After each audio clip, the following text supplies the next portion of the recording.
Bonjour tout le monde, aujourd'hui c'est le 21 juin, ça y est, nous sommes en été, vous voyez, donc je profite de cette journée avec du soleil pour le moment pour faire la vidéo du grand tour d'horizon du potager. Alors bon, on va commencer un peu sur les carrés potagers. Je vais essayer de faire des thématiques en fonction des cultures, en fonction donc de la situation, carré potager, planche de culture de l'autre côté, et on va commencer par les oignons. Donc alors les oignons, ils ont attrapé la rouille. Précédemment, je vous avais fait des vidéos derrière ici, en fait, il y avait l'ail. J'espère que vous avez suivi la vidéo donc sur la récolte de l'ail. Si vous ne l'avez pas fait, ben, vous pouvez toujours la regarder. Et puis finalement, ben, dans cette vidéo, je dis que ben, l'ail a attrapé la rouille déjà depuis un petit moment et que finalement, ben, les oignons aussi. Alors, la rouille, l'évolution de la rouille est vraiment catastrophique sur l'ail. Par contre, les oignons, ils arrivent vraiment à se bagarrer et ça se propage vraiment extrêmement lentement. Donc on voit, alors je sais pas, vous pouvez pas le voir encore, mais on va le voir avec la macro tout à l'heure, mais le bout des pointes commence donc à être ramolli, devient jaunâtre, toute molle, et puis après ça sèche. Et on voit des traces aussi eh bien, de petits points de rouille. Alors comment ça se manifeste? Regardez un peu, c'est comme ça. Vous voyez, ça devient tout mou ici, après décoloration jaunâtre. Et ensuite, le bout finit par se nécroser, donc ça s'assèche complètement. Mais dans l'ensemble, regardez, la culture est encore assez belle. L'année dernière, j'ai regardé, je les ai récoltés en fait tardivement. Je les ai récoltés vers le 15 août. Donc ce qui veut dire qu'il restera encore 2 mois de culture. Et on voit que quand même certains commencent déjà à être très gros. On voit ici, là déjà, il y a quand même déjà du volume. Bon, il faut que ça grossisse, mais bon, pour l'instant, moi je continue à appliquer de temps en temps un petit traitement généraliste, on va dire. Je sais pas si ça fait grand chose là-dessus, mais voilà, je continue. Comme vous avez vu ma vidéo peut-être sur les traitements, c'est vraiment des sous-dosages. Alors celui qui était le plus attaqué, le carré potager d'oignons, eh ben, c'était celui-ci. Mais finalement, ça se vaut dans l'ensemble. Alors j'espère que ça va pas freiner en fait la croissance des bulbes. Il faut espérer en tout cas. Donc ici, on a le carré potager donc qui est plus proche donc de l'abri de jardin. Et là, on voit sur le feuillage, on voit des traces en fait de la maladie, donc des points caractéristiques en fait de la rouille que l'on peut, j'essaie de pas faire d'ombre, que l'on peut observer en fait ici. Vous voyez. Donc là, on a vraiment la rouille et en fait, voilà, c'est le feuillage qui devient tout mou, jaunâtre et qui se nécrose après donc sur l'extrémité. Bon, bah la culture de l'oignon, je l'ai toujours fait dans les carrés potagers. Alors pas vraiment toujours dans le même carré potager. Je change bien sûr. Après, bon, il m'est arrivé de cultiver 2 années de suite dans le même carré potager. En termes de croissance, nourriture au niveau du sol, il n'y a pas de souci parce que je fais régulièrement des amendements. Tous les ans, je reviens. Mais là maintenant, comme ça fait 2 années de suite qu'il y a la rouille dans les carrés, et que la rouille a vraiment tapé très très fort dans celui de l'ail, je vais être obligé de mettre les cultures ailleurs. Donc là, je vais transposer après finalement la culture, enfin je vais la déplacer. Plus tard, l'année prochaine, je vais mettre ça sur les planches de l'autre côté. Je vais créer une planche finalement pour l'ail de l'autre côté. Parce que là, en fonction des cultures qui sont en place, je vais pas réussir à tuiler pour planter mon ail le 15 octobre. Parce que j'aime bien le planter à cette période-là. Alors c'est pas que j'en ai fait déjà beaucoup, on fait des cultures comme je le disais, mais finalement ça a bien fonctionné cette année. J'ai des têtes d'ail qui sont quand même très très correctes pour un amateur comme moi, et du coup je tiens à capitaliser sur le rythme de plantation. Je sais que le facteur limitant, ça a été à un moment donné quand j'ai enlevé la bâche, parce que vous voyez donc ici là, finalement il y avait une bâche, mais elle a été enlevée aussi parce que, eh bien, à un moment donné, les oignons sont beaucoup trop hauts. Et bien là, il était encore beaucoup plus haut, donc il m'a fallu enlever la bâche, et c'est à ce moment-là, avec ce temps pourri que l'on a depuis des mois, que finalement la culture a été attaquée et ruinée progressivement. Ceci dit, dans mon malheur, j'ai eu beaucoup de chance parce que j'ai quand même fait une récolte qui était vraiment très correcte. Par rapport aux commentaires que j'ai pu lire à droite à gauche, finalement ça tient quand même pas mal la route. Donc on va avancer, on va voir les autres cultures. Alors ici c'est mon carré potager où j'ai fait mon semis de poireaux. Donc il y a du 40 ans et il y a du bleu de Solèze. Donc vous voyez, il m'en reste vraiment plein. J'ai juste pris un seul rang. Je suis venu attaquer aussi juste devant là. Donc il reste tout ça. Donc tout ça en fait, c'est pas perdu. Ça va partir pour les restos du cœur. Donc ce que je vais faire, c'est que je vais aller chercher des cagettes chez les restos du cœur parce qu'ils en ont quand même pas mal. Et je vais prélever les poireaux et je vais les prélever avec la terre. Ça va permettre la terre de conserver les poireaux et de pouvoir arroser le temps que ça soit planté. Et puis là, pendant que je faisais les cultures, en fait, pendant que je faisais avec cette culture de semis en place, et bien donc ici je mettais du radis. Mais les radis, ils ont eu quand même beaucoup de flotte. Hein. À un moment donné, ils n'ont pas trop aimé d'ailleurs. Hein. Alors voilà de plus près ce que ça donne. Donc les poireaux et là donc les radis. Alors on voit les poireaux, il y en a des gros, il y en a des plus petits. Bien sûr, alors j'ai pas vraiment éclairci tout ça comme il le fallait en temps et en heure. Mais il y a quand même en fait vraiment de quoi faire. Il y a de beaux spécimens. Donc là il faut pas trop dépasser faut pas dépasser le 1er juillet en fait dans la plantation. Si après il risque de faire vraiment beaucoup trop chaud pour la plantation des poireaux et pour la reprise. Et là on va aller voir ceux que j'ai mis en place moi et ils se portent merveilleusement bien avec cette météo donc assez pluvieuse. Donc pour la reprise ça a été impeccable. Voilà, là on est sur la planche des poireaux qui ont été donc plantés en pleine terre. Pour ceux que ça intéresse, il y a une playlist poireaux où en fait je développe toute la plantation. Alors c'est une vidéo qui date de l'année dernière, mais du coup c'est toujours la même chose. Hein. Donc j'ai une surface plane. Vu les conditions climatiques que j'ai, c'était impossible de décompacter la terre donc à la grelinette. Donc il a fallu que je me débrouille tant bien que mal de passer à la moto bineuse. Alors j'aime pas trop. La vie du sol, c'est pas terrible, mais là, franchement, j'avais aucune solution. Et même en faisant ça, ça a été vraiment très compliqué parce que la terre, elle collait vraiment donc au frais, c'était vraiment une vraie catastrophe. Donc j'ai réussi avec un sillonneur quand même, donc à faire des trous assez profonds, donc sur une dizaine de centimètres et de profondeur. Et ensuite, après, avec mon plantoir, je viens faire un trou sur une vingtaine de centimètres et je plante après donc le poireau. Ce qui fait que normalement, avec le butage qui vient après, au fur et à mesure donc, que le poireau va pousser, je vais venir buter donc la culture, ce qui me permet d'avoir un blanc, normalement si tout va bien, au moins de 30 cm. Ça fait vraiment un très beau blanc. Et cette année, j'avais le projet de mettre du sable pour rendre la terre moins lourde, mais finalement avec ces conditions climatiques, ça a été impossible de faire ça. Donc je reste sur une terre assez argileuse qui m'avait posé de gros soucis pour la culture 2023-2024 en termes de prélèvement, parce que vraiment c'était une terre qui était vraiment compactée, lourde. Alors cette année, ce que je vais faire, c'est que je vais remettre des arceaux, donc avec du tube IRL. Donc ça, si ça vous intéresse aussi comment faire un tunnel nantais avec tube IRL, il y a une vidéo aussi là-dessus. Donc il y a une playlist, regardez, je crois que c'est bricolage, astuces, un truc comme ça dans la playlist, vous allez trouver des choses qui peuvent peut-être vous intéresser. Donc là, ça va faire un tunnel de 10 mètres de long. J'ai peut-être l'intention, je dis ça tous les ans, je le fais jamais finalement, après sur ces arceaux de venir mettre un P30 pour protéger la culture de la mouche. Alors ce qui m'ennuie un peu avec le P30, c'est qu'il faut remettre de la terre par-dessus, il faut vraiment qu'il y ait zéro passage pour la mouche, sinon elle vient pondre, la mineuse, et puis elle fait aussi donc des ravages. Je me tâte, j'ai bien envie de faire ça quand même, d'acheter une quinzaine de mètres de P30 et puis voir comment je peux enterrer ça ou faire tenir ça proprement avec des planches. Et il va falloir que je me débrouille. L'avantage, c'est que je vais pas être obligé de venir traiter. Alors ceci dit, quand même par défaut, parce que là la mouche, il est fort possible qu'elle soit déjà venue pondre.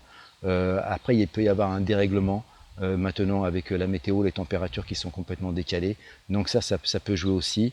Sinon, habituellement, quand c'est pas couvert, je traite au Spinoza. Donc le Spinoza, c'est très controversé. Les gens qui crient au Spinoza, non, non, non, pas de Spinoza pour les abeilles, mais ils oublient toujours de dire que en fait, le Spinoza, il est dangereux pour les pollinisateurs si on pulvérise donc le Spinoza sur des cultures en fleurs.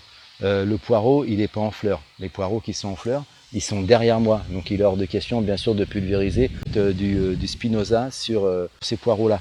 Mais si vous traitez avec du Spinoza sur une culture qui n'est pas en fleurs, c'est zéro danger pour les pollinisateurs. Voilà, donc et c'est vraiment très très efficace contre la mouche. Et là, je vais vous montrer aussi donc la floraison donc, qui est derrière. Bah là, donc c'est la floraison du poireau, donc ça va être une première aussi pour moi. Cette année, eh bien, je récolte les graines pour l'année prochaine. Et là, je vous filme un peu le rang pour que vous puissiez vous rendre compte de plus près de ce que ça donne. Donc là, vraiment une reprise intégrale de tous les plants sans aucun problème. Et là, j'ai fait beaucoup moins que l'année dernière, j'ai fait 2 fois moins. J'ai donc fait deux rangs, 200, donc j'ai 200 poireaux. Donc ça va nous suffire. Pour nous, l'année dernière, j'avais fait beaucoup plus parce que finalement, eh bien, je faisais des dons au Resto du Cœur. Mais là maintenant, comme il y a le jardin et puis aussi eh bien, tous les plants qui sont prêts pour eux, je pense que j'en ai au moins 500. Eh bien, là, ils vont pouvoir être autonomes. Puis comme ça, moi, ça va être que pour moi, que pour mon alimentation. Et puis donc j'ai que 2 rangs. Comme ça, finalement, avec mon tunnel, eh bien, les poireaux vont pouvoir pousser tranquillement sans toucher en fait la cime du tunnel. Et puis aussi, ce que je peux faire aussi au niveau du poireau, c'est que finalement, je peux venir le couper quand il est trop haut. Ça, c'est pas méchant, hein, on peut le faire. Les anciens, ils pratiquaient pas mal cela. Bon, ils faisaient ça parce que finalement, ça permettait que quand il y avait par exemple une maladie ou une ponte d'insectes, d'un ravageur, eh ben, de couper, de foutre les feuilles après au feu. Et finalement, comme ça, bah, du coup, ça permettait que la mineuse, par exemple, ne descende pas dans le fût du poireau. Donc ça, c'est quelque chose qu'on peut faire. Les poireaux, ils sont extrêmement résistants. J'avais dit dans une vidéo qu'en termes de culture, en termes de grosseur, je voyais pas la différence. Ceci dit, l'année dernière, finalement, j'avais donc les poireaux qui végétaient et je l'ai fait, j'ai coupé et franchement, ça leur a mis un petit boost après derrière. Donc, alors est-ce que finalement, des fois ça marche, des fois ça marche pas, ou est-ce que j'avais pas suffisamment assez de recul pour vraiment en parler? Bon, bah là, en tout cas, voilà, j'hésiterai pas cette année, même s'ils deviennent un peu trop hauts, parce qu'après, je voudrais pas quand ils soient en fait dans le tunnel. Si je mets par exemple, donc, eh bien, le P30, je voudrais pas qu'il soit trop étouffé aussi avec parce que ça devient très gros, hein, ça fait des larges feuilles, ça c'est retombant. Bon, voilà, donc je pourrais venir mettre un petit coup. Et puis par sécurité, même si c'est pas attaqué, de toute façon, en général, quand je coupe comme ça, je mets jamais au compost. Je mets toujours ça dans un tas, prêt à partir à brûler dès que c'est possible. Puis là, regardez, on a la floraison. Donc ça fait vraiment de très belles fleurs. Un beau petit bouquet. Donc floraison, donc fleurs de poireaux. Alors ça, il me semble que c'est du 40 ans. Et ça, après, à côté, c'est plus haut. Il me semble que c'est du bleu de Solèze. Il faut que je regarde la vidéo que j'avais réalisée parce que je me rappelle plus exactement dans quelle chronologie j'avais réparti les variétés faites sur le rang. Ah, c'est assez joli, hein. Et là, en fait, eh ben, l'année dernière, c'est là qu'il y avait eh bien, la culture des poireaux. Là, cette année, c'est les melons. On va voir ça tout à l'heure, mais c'est vraiment pas génial. Et là, maintenant, sur les carrés potagers, et je vais vous parler des haricots. Alors cette année, les haricots, vraiment, il faut vraiment s'accrocher. C'est que c'est compliqué de les faire lever parce que c'est tellement humide que les graines pourrissent. Et celles qui arrivent à sortir, eh bien, se font bouffer. Alors j'ai du mal à comprendre, hein, parce que dans les carrés potagers, j'étais quasiment pas embêté par les limaces. Alors, et le truc qui est complètement dingue, c'est que les haricots, finalement, ils se font quand même dévorer. J'ai mis 1 tonne d'anti-limaces après, derrière, mais même avec 1 tonne d'anti-limaces, ils se font quand même encore dévorer. Alors, je soupçonne que ce soit peut-être pas des limaces, mais plutôt vous savez, des oiseaux, les merles, souvent ils aiment bien venir tirer dessus pour essayer de choper en fait ce qui dépasse du sol. Parce que des fois, j'ai les feuilles qui sont mangées. Alors ça, c'est peut-être une limace, un escargot, enfin quelque chose qui se balade. J'ai déjà chopé des escargots dans le coin. J'en ai pas trop en général avec le calcaire, les escargots. Donc du coup, ça freine vraiment. C'est vraiment pas mal le calcaire pour ça. Et par contre, je voyais parfois la tige carrément sectionnée. Donc je me dis, en général, c'est rare quand les limaces sectionnent quand même la tige. Ça peut arriver, un escargot ou limace qui sectionne la tige, mais c'est quand même assez rare. En général, ils mangent vraiment le feuillage. Et là, j'avais des tiges en fait sectionnées. Donc là, sans vous mentir, j'ai donc 4 ans. J'avais décidé de faire du poké. J'ai commencé par faire des pokés de 6 qu'on quasiment pas donné, ou si ça a donné, ça s'est fait dégommer. Ensuite, donc je me suis dit c'est pas grave, allez je recommence. J'ai mis un P17 par-dessus et finalement j'ai mis du poké, j'ai refait du poké de 8. Cette fois-ci j'ai réussi donc à en sortir. Ensuite le P17 il s'appuyait vraiment sur la culture avec la flotte et tout. C'est pas évident dans le carré potager à créer du mou parce qu'en plus il y a les angles, dès qu'il y a du vent ça arrache en fait le P17. Donc finalement je l'ai viré. Dès que je l'ai viré, c'est pareil, il y a des tiges qui se sont fait de nouveau sectionner. Donc je suis revenu remettre des graines. Donc là, franchement, j'ai mis les 3/4 du paquet hein, dans finalement un carré potager qui fait même pas 3 mètres carrés. Donc là, ça me coûte vraiment cher en graines, parce qu'en plus les graines de haricots, c'est quand même pas donné. Et donc finalement, bon après, il y a le prix des haricots frais aussi, on s'y retrouve au kilo, hein, de toute façon, il n'y a pas photo. Hein. Mais c'est vraiment super compliqué. Donc là, j'en ai un autre à faire là, dans celui qui est juste derrière. J'ai réussi à préparer la terre tant bien que mal, parce que cette terre argileuse là, c'est vraiment, ça fait des cailloux qui s'agglomèrent là, c'est très compliqué cette année. Mais j'ai réussi, je vais faire des sillons, et ensuite dans ces sillons je vais semer, et après je vais recouvrir de terreau pour pas venir recouvrir avec des mottes de terre, des trucs gros comme ça quoi. Enfin bon voilà, c'est vraiment pas topissime. Franchement c'est dur. Les autres années c'est pas évident, mais là c'est encore plus dur. Ah oui, parce que j'ai fait aussi, c'est que j'ai fait dès que j'ai mis les godets en pleine terre, j'avais mis ça sur une planche de l'autre côté, ça s'est fait ravager. J'ai fini par tout virer, en arrachant tout, parce qu'ils étaient vraiment trop en souffrance, ça servait à rien du tout. Et j'ai lancé de nouveau une culture ici. Et je vous montre de plus près ce que ça donne. J'arrête pas de ressemer. Là par exemple, vous voyez là, donc c'est du poké, donc les pokés normalement on met entre 6 à 8 graines, et on sème entre 30 et 40 cm. Et finalement, je viens ressemer, remettre des graines à chaque fois. Là, j'avais dû en mettre 3-4, il n'y en a qu'une seule qui est partie. Là-bas, j'en ai remis, il n'y en a qu'une seule qui a donné. Enfin bon, voilà, c'est vraiment catastrophique. Les haricots, c'est très compliqué. Puis il n'y a pas la chaleur aussi. Ça peut jouer. Hein. Et là, on voit des résidus de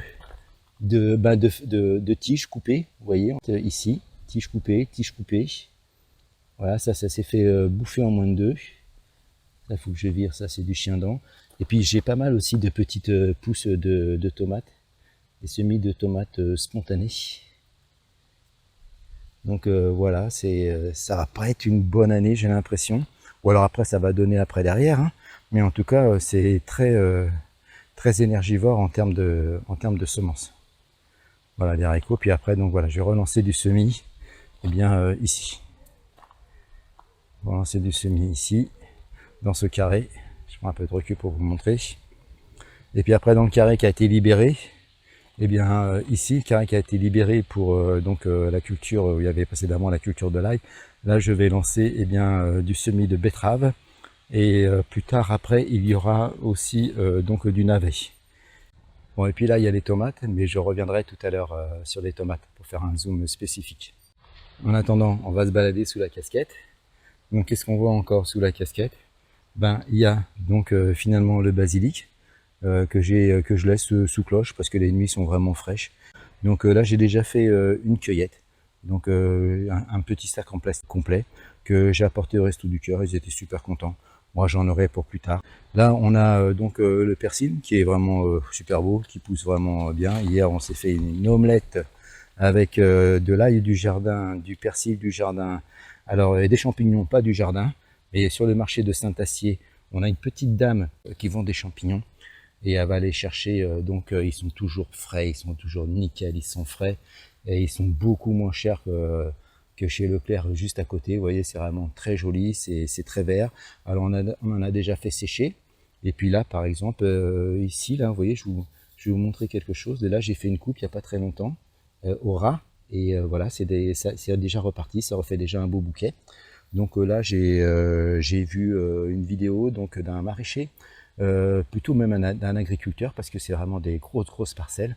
Il cultive en fait donc le persil, et il disait qu'il peut faire au maximum 6 récoltes de persil. Donc c'est pas mal, hein. Donc là, il y aura vraiment de quoi faire, hein.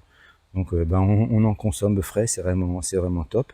Et puis ici, ben voilà, j'ai encore un petit peu eh bien, de basilic, toujours sous cloche, parce que les températures sont pas assez chaudes et c'est pas terrible. Et puis ici, ben, j'ai des poivrons qui me restaient, donc je les ai mis ici. Et puis bon, ben, ils sont beaux, hein. Franchement, ils font leur vie. Regardez, il y a quand même des beaux poivrons. Ils sont d'une belle taille déjà, hein. Je mets ma main pour que vous puissiez vous en rendre compte. Là, il y en a aussi ici aussi. Voilà. Là, il y en a un beau aussi ici. Voilà, il y a des beaux poivrons. Et les autres poivrons, ils sont sous tunnel. Et puis devant, en fait, qu'est-ce qu'on a devant? Devant, on a toutes les salades. Voilà, on a des salades qui poussent. Alors il y a de la laitue, et la laitue, c'est pas terrible, moi j'aime pas trop. Il n'y a pas de mâche, c'est un peu spécial. Là, il m'en manque une, là, parce que finalement, ça fait 2 fois que j'en mets. À chaque fois, c'est celle-ci qui se fait bouffer. Donc là, j'ai fait un trou de 20 cm sur à peu près 30. Finalement, j'ai rien trouvé dedans. Donc, je comprends pas. Et ça se fait bouffer de toute façon pas par les racines, mais par le dessus. Et c'est pas symptomatique en fait d'un ravage de limaces. Et donc dans ce carré potager, enfin qui est plutôt un rectangle potager, qui fait 6 mètres carrés, donc il y a plus de 50 plants. Donc la casquette, ça protège vraiment bien. Franchement, c'est pas mal. D'ailleurs, donc elle a plus d'1 an, hein. Il y avait des sceptiques en fait qui pensaient qu'elle allait s'envoler au premier coup de vent. Finalement, vous voyez, les sceptiques, ben, elle est toujours là en fait, hein. Elle a passé l'hiver en l'état et tout. La bâche, donc toujours ben, impeccable. Donc elle résiste bien aux UV. Et la structure, on peut y aller, hein, ça tient bien, franchement. Pourtant, ça a pris le vent, hein. Donc ouais, alors en fait finalement, je me fais surprendre parce que le sol ici, il est très drainé. Donc là-dedans, il y a eu, que je dise pas de bêtises, 240 litres en fait de terreau mélangé avec du fumier pour vraiment bien venir donc amender le sol et le structurer. Donc là, du coup, ce qui fait maintenant que j'ai un sol qui est quand même assez drainant, avec de l'argile un peu au fond, mélangé aussi avec le terreau. Et donc, ben, j'ai pas le réflexe, et c'est que j'ai tendance un petit peu à ne pas trop arroser. Et là, ce matin, ben, je suis venu parce que c'était quand même assez sécos. Mais finalement, ça tire pas trop la tranche, les légumes. Comme quoi, il y a aussi qu'une chose qu'il faut qu'on prenne en considération, c'est quand on dit toujours le test de la main. Faites le test de la main pour savoir si c'est suffisamment humide ou pas. Bon, après tout, c'est le seul moyen que l'on a, hein, sauf si on met des sondes hyper sophistiquées et tout, et qu'on sache exactement tel légume a tel besoin d'eau. Mais sinon, ce test de la main, c'est quand même un peu bidon, hein. Parce que finalement, bah, on va interpréter notre ressenti d'humain, de sensation de mouiller, par rapport à des besoins au niveau des végétaux. Alors que les végétaux, ils sont capables d'aller extraire de l'humidité vraiment dans des fractionnements en fait d'agglomérés de terres argileuses, ce genre de choses. Après, si on est sur une terre sablonneuse, ultra drainante, c'est encore différent. Mais les végétaux, ils sont capables vraiment d'aller chercher, de développer leur réseau racinaire assez loin pour aller chercher l'humidité. Donc nous, on est toujours là avec notre sensation de mouiller, mais bon, ce qui prouve bien que finalement, même en arrosant peu, eh ben, ça arrive quand même à pousser. Même la salade, qui est quand même assez gourmande en fait en eau, parce que la salade, en plus, elle ne développe pas un réseau racinaire très important. Mais bon, comme elle s'épanouit bien, elle se fait suffisamment d'ombrage et pour préserver le peu d'humidité qu'il y a au niveau de ses racines. Ça aussi, ça joue. Donc ici, on a fait le tour sur les carrés potagers. Donc maintenant on va partir de l'autre côté. Il y a les fraisiers, voilà, bon là les fraisiers, l'année prochaine ils seront dans leur 3e année, donc il va falloir que je fasse une rotation, que je les change, mais je vais les enlever, je vais sans doute les mettre ailleurs, je vais faire un petit carré ou un petit rectangle plutôt, pas très large, de sorte à ce que ce soit facile de venir cueillir, parce que mes carrés potagers ils sont trop larges, c'est pas évident. Pour moi ça va, j'ai un grand bras pour aller chercher d'un côté ou de l'autre, mais pour Muriel c'est pas évident. Donc je ferai quelque chose de différent. Voilà, puis comme ça me libérera donc un carré potager pour faire d'autres cultures. Parce que ici, je pense par exemple pour l'année prochaine, sur les carrés potagers où il y avait donc les oignons, il n'est pas impossible que je fasse du melon. Donc j'en mettrai pas beaucoup. Je mettrai peut-être, il y a 3 mètres carrés, donc on dit 1 mètre carré par pied de melon. Si on pratique la taille, par contre il faut pratiquer la taille. Ça c'est sûr et certain, il faut pratiquer la taille. Et dès qu'il y a 3 fruits, 4 fruits, on arrête tout, on coupe tout et on laisse grossir. Et l'avantage c'est pour le melon, c'est que je pourrais en fait aussi venir y mettre les tunnels. Donc ça c'est un plus pour essayer de booster un peu au niveau de la chaleur. Par contre le melon il a besoin d'être pollinisé par les pollinisateurs, et si c'est tout le temps fermé, les pollinisateurs ils rentrent pas à l'intérieur, et polliniser en fait des feuilles, des fleurs de melon à la main, c'est pas des fleurs de courgettes ou de potimarron ou de butternut, hein, c'est un peu plus compliqué quand même. Donc voilà un petit peu l'idée, comment je vais essayer de réorganiser un peu tout ça pour l'année prochaine. Bon, et puis maintenant, on va se diriger vers les planches de culture. Là, en passant, je vous montre les framboisiers qui sont vraiment très beaux cette année, avec toute l'eau qui est tombée, donc finalement, ils sont vraiment très beaux. Ce qui me permet de me rendre compte finalement que les autres années, j'arrosais pas assez. Alors j'ai ma structure qui est branlante. Il faut que je rebricole en fait des piquets, que je replante des piquets et que je vienne consolider, mais j'ose pas trop venir en fait faire de bruit. Ici on vient seulement finalement quand on vient cueillir en fait les framboises. Vous voyez ici c'est pareil, c'est complètement branlant, parce que finalement dans le nichoir il y a des petits, et j'ai pas envie de venir les déranger en faisant du bruit, en enfonçant des piquets. On sait jamais, et les parents ils peuvent abandonner le nid quand c'est comme ça. Et puis tant qu'on y est, je fais un petit point sur la jachère fleurie. Donc c'est vraiment super sympa la jachère fleurie. Donc comme j'en avais déjà parlé, c'est du semis spontané qui a repoussé tout seul par rapport au semis que j'avais réalisé l'an passé. Et vous voyez en fait là par exemple, je vais pouvoir récupérer plein de graines, parce que là-dedans, dans ces capsules là, c'est bourré de graines. Là il y a encore des petites capsules en fait de lin. Donc si j'ouvre en fait, on va avoir des graines en fait. Donc voilà, ça se ressème tout seul après la jachère fleurie, c'est vraiment super. Et puis ici, après juste à côté, la jachère fleurie là, hein, donc avant il y avait du lin, donc il y a avoir des graines qui se sont ressemées toutes seules, d'autres graines aussi donc de la jachère, et finalement j'ai mis de la facélie. Donc là ça commence à pousser, c'est la première fois que je mets de la facélie, je veux voir comment ça réagit.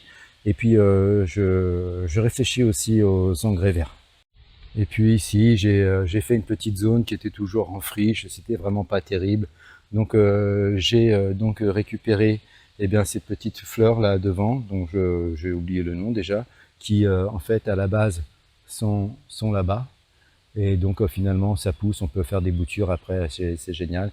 Il suffit de scinder, et vous voyez ça a vraiment pris sa place, ça se plaît dans la terre argileuse. Je suis venu en fait mettre du broyat, et puis j'ai aussi divisé des astères. Donc ça, les astères, ça va fleurir vers le mois de septembre. Donc normalement ça devrait être tout beau. Donc petit à petit, j'amène des fleurs en fait sur cette partie-là. Et avant d'attaquer les pommes de terre, je vous montre le figuier qui a été planté l'année dernière. Donc il était tout beau, mais le pauvre il a pris le gel. Donc toutes les feuilles ont cramé, mais malgré tout il est reparti. Donc voilà, c'est plutôt sympa. Ici j'ai de l'agora. J'adore cette fleur, j'en fous partout.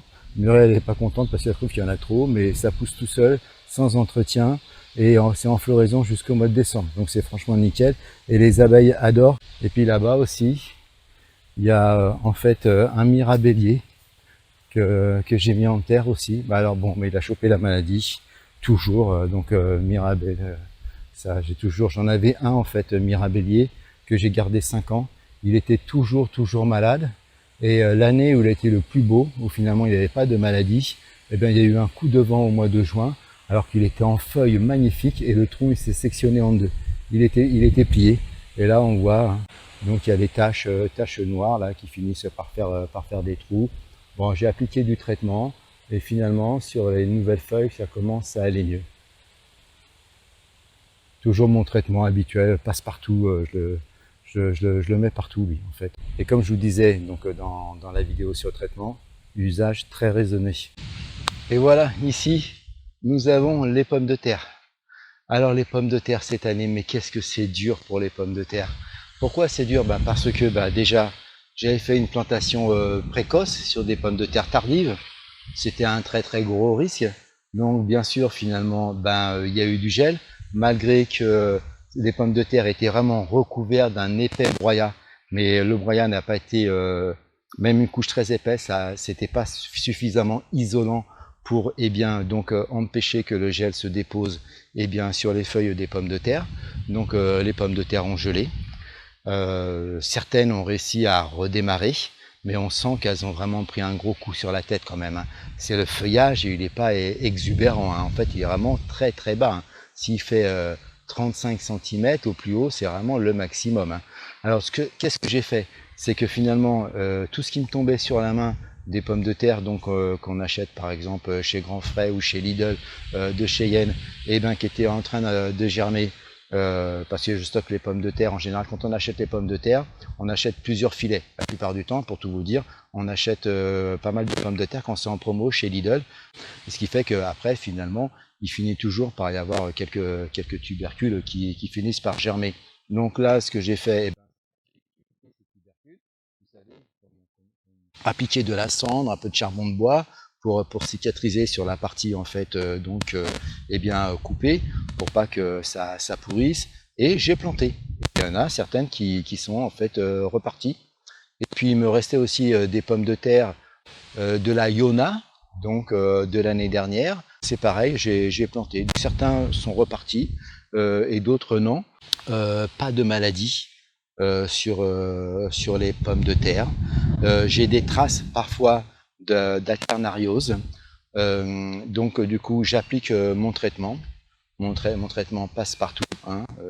Encore une fois, j'en parle. Allez voir la vidéo. Je vous incite pas à traiter. Je vous dis juste que moi, je le fais. Voilà. Donc résultat, finalement, j'arrive à canaliser l'alternariose. Et puis aussi, vous voyez que en fait, là, je suis en train de filmer. Et qu'est-ce qu'on a? On a du vent. Finalement, je pense que même si les conditions climatiques sont vraiment pas topissimes et propices donc au développement de la maladie, le fait d'avoir beaucoup de vent, ça ventile et ça assèche énormément le feuillage. Comme on est proche de la rivière, il y a toujours la rosée qui s'abat dessus, donc vent plus soleil, ça assèche. Enfin, soleil quand il y en a, quand il y en a, parce qu'il y a beaucoup de nuages cette année. Et donc en fait, ça permet d'assécher. Je sais pas du tout ce que ça va donner. Je sais pas du tout à quelle période je vais pouvoir récolter. Pour l'instant, je continue mes traitements une fois tous les 10-15 jours, s'il y a besoin, en fonction donc de la pression qu'il peut y avoir au niveau donc de la maladie. Et puis aussi, là, j'ai pas encore du tout appliqué d'apport d'azote, donc avec l'urine. Il va falloir que je le fasse. Alors j'attendais parce que c'est tellement déjà gavé de flotte que je voulais pas rajouter de flotte là-dessus. Mais il va falloir que je fasse un apport d'urine quand même parce que c'est le moment. Je me rends compte que le feuillage, à certains endroits, sur certaines feuilles, il commence à devenir un petit peu plus palo. Donc au passage, si vous êtes encore là, je vous dis juste un petit truc pour l'urine. On voit de plus en plus de vidéos ou de personnes, des youtubeurs qui préconisent donc en fonction de telle culture, mettre tant d'urine tous les temps, toutes les semaines, tous les 15 jours. Je vous incite vraiment à prendre de la hauteur. C'est quand même de l'azote. Donc l'azote c'est bien, mais attention, l'azote, il ne faut pas en abuser. Parce qu'à terme, l'azote, ça peut faire plus de mal que de bien.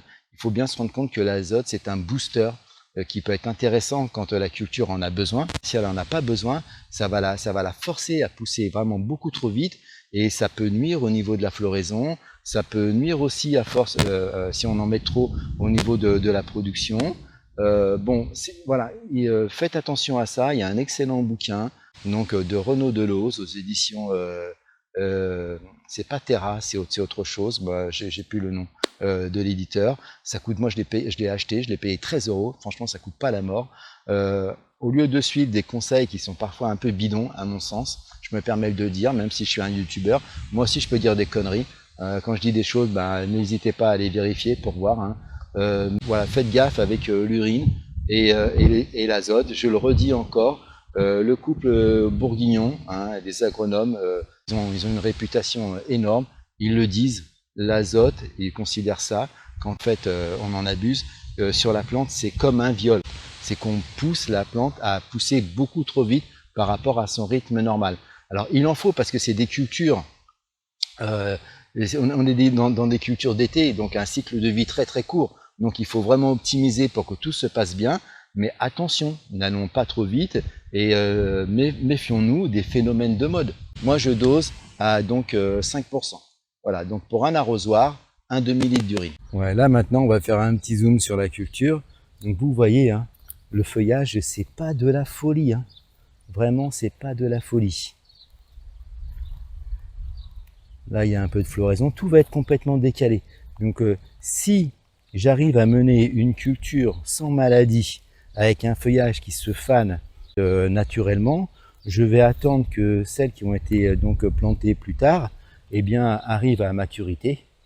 Et si jamais j'ai de la maladie dans le feuillage, eh j'essaierai de prélever les tubercules beaucoup plus tôt pour éviter que la maladie aille en fait dans le tubercule. Alors ça, je pense que ça vaut surtout pour le mildiou qui est vraiment foudroyant. Si c'est l'alternariose, ça laisse quand même un petit peu plus de souplesse. Mais vous voyez, c'est pas la folie. Donc on peut voir des feuilles. Vous voyez, là en fait, une feuille ici, donc qui commence à être abîmée. Donc là, quand je vois ça, je prélève. Et surtout après, je touche plus aux autres feuilles en fait. Normalement, une fois que j'ai fait cette opération de prélèvement, je me lave les mains. Là, je peux pas le faire parce que je suis donc au niveau donc je fais la vidéo. C'est pas évident, mais regardez là aussi, il y a quelque chose qui est pas joli. Bon, là, c'est pas terrible. Donc là, je préfère l'enlever. Bien sûr, avec une seule main, c'est pas évident. Je reviendrai dessus après. Alors là, on est devant les choux de Bruxelles. La culture se porte bien, pour l'instant ça va. Donc ça a été attaqué aussi par les limaces. Une reprise quand même à la plantation vraiment difficile en fait, hein. Ça a pris du temps, hein. Franchement ça a été long. La reprise a été longue, mais une fois que c'est reparti, une fois que les racines se sont faites, ça s'est habitué à son environnement, boum, ça se met à exploser d'un seul coup.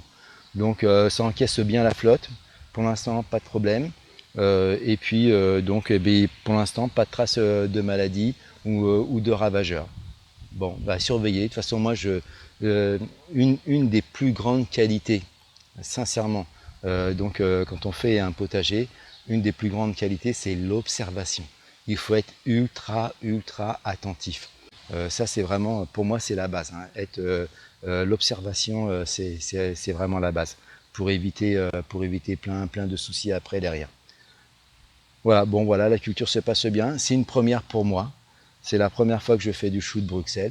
Donc à suivre, je vous dirai ça au fur et à mesure.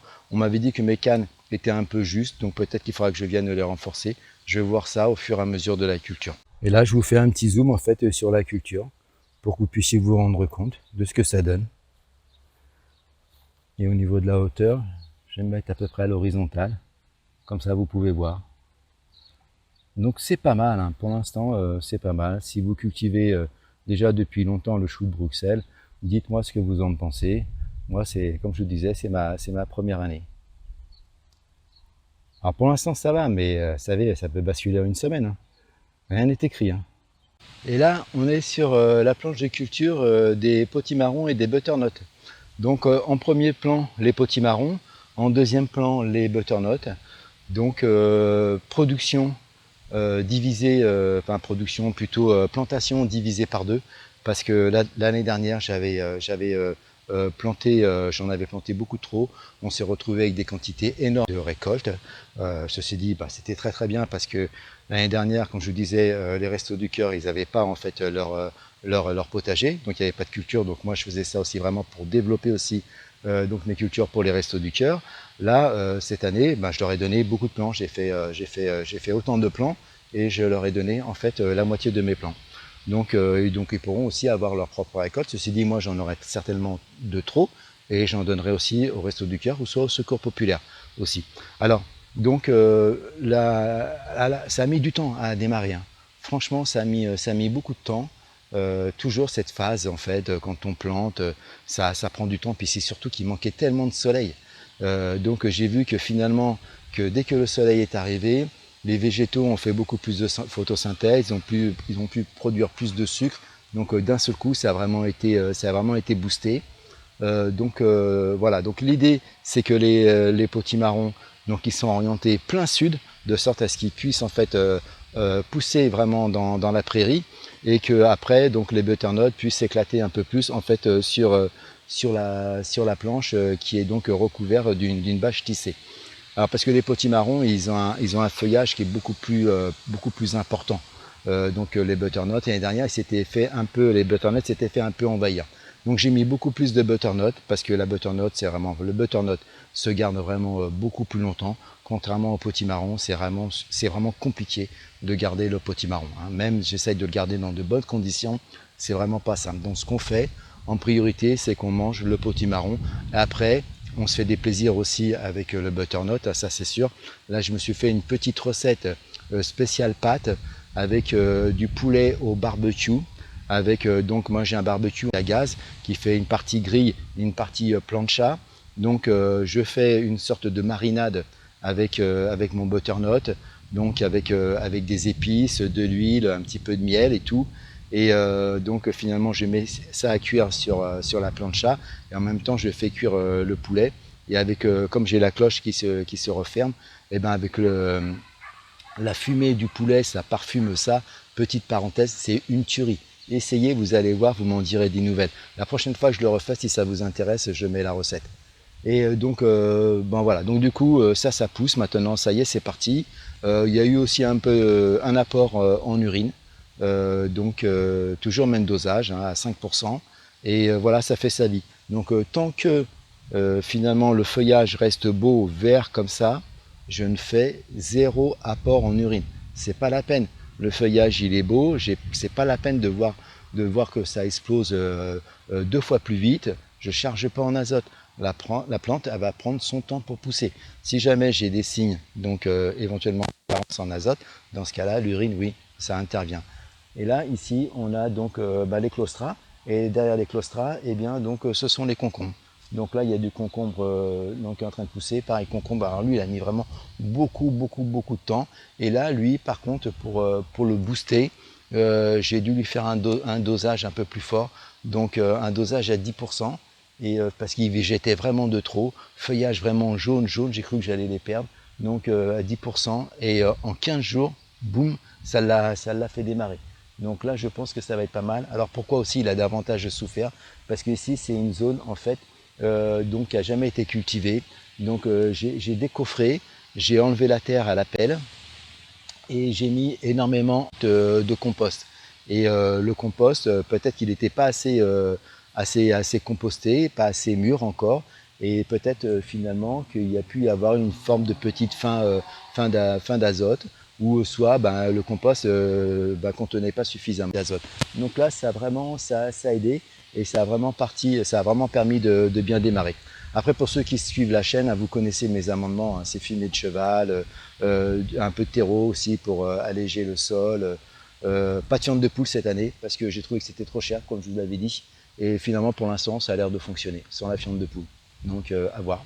Et puis aussi, bien sûr, du compost, hein. Et là, je vous parle rapido du compostage. Donc là, il me reste encore un peu de compost, donc réalisé cet hiver. Là, c'est du compost que j'ai relancé il n'y a pas très longtemps avec Muriel quand on a coupé des bambous. Donc tout le feuillage, on a broyé ça. Il y a de la haie aussi un peu là-dedans. Et il y a aussi, que je dise pas de bêtises, de la terre. Oui, j'ai remis de la terre parce que la terre du jardin, il n'y a pas mieux en fait pour amorcer un compost. Il y a déjà dans une poignée de terre, il y a tellement de micro-organismes, c'est énorme. Et puis là, ben ici, qu'est-ce qu'on a? Ben tout ça, c'est que de la mousse. Tout ça, c'est que de la mousse qu'on a enlevé en fait de notre gazon. Donc avec un émousseur Honda, on fait ça, c'est un boulot énorme. Mais on est obligé parce que finalement, comme on est sur une terre donc argileuse, un peu acide, et avant avec beaucoup d'ombrage à cause des sapins, et bien finalement, beaucoup de mousse.